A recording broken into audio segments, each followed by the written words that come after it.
Hi అండి. శ్రీ మరకత కార్యసిద్ధి హనుమాన్ దేవాలయం అండి ఇది గుడివాడ నుంచి పామర్ వెళ్తుంటే కుడి చేతి వైపు కొంచెం ముందుకెళ్ళాక ఉంటుందండి ఈ గుడి గుడివాడ పామర్ రోడ్లో స్టార్టింగ్లో రైల్వే ట్రాక్ ఉంటుందండి. అది దాటినాక కొత్తగా ఫ్లైఓవర్ కడుతున్నారు. ఆ ఫ్లైఓవర్ దాటాక కుడి చేతి వైపు ఉంటుందండి. దీని మీద ఆలయ నిర్మాణ తేదీ గుడి మీద 2023 జనవరి 5వ తారీఖున ఉందండి. ఈ ఆలయం విజయవాడ నుంచి సుమారు 54 కిలోమీటర్లు ఉంటుందండి. 1 గంట 15 నిమిషాల ప్రయాణం. మచిలీపట్నం నుంచి 37 కిలోమీటర్లు ఉంటుందండి. 1 గంట ప్రయాణం. పామర్ నుంచి 15 కిలోమీటర్లు ఉంటుంది. అరగంటలో ఈ ఆలయాన్ని దర్శనం చేసుకోవచ్చు. ఇక్కడ ఉన్నటువంటి హనుమాన్ విగ్రహం పామర్రు అది గుడివాడ పామర్ హైవేని ఆనుకొని ఉంటుందండి. చాలా బాగుంటుంది ఈ గుడి.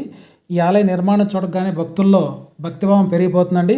ఇక్కడ ఉన్నటువంటి అంజనీపుత్రుడి ఆలయాన్ని దర్శిస్తే మనసులో ఉన్న కోరికలు తీరుతాయి ఏంటండి. నేను దర్శనం చేసుకున్నాను ఈ ఆలయాన్ని. ఈ వీడియో నచ్చితే కనుక లైక్ చేసి షేర్ చేసి సబ్స్క్రైబ్ చేసుకోండి. Thank you. కామెంట్ చేయండి.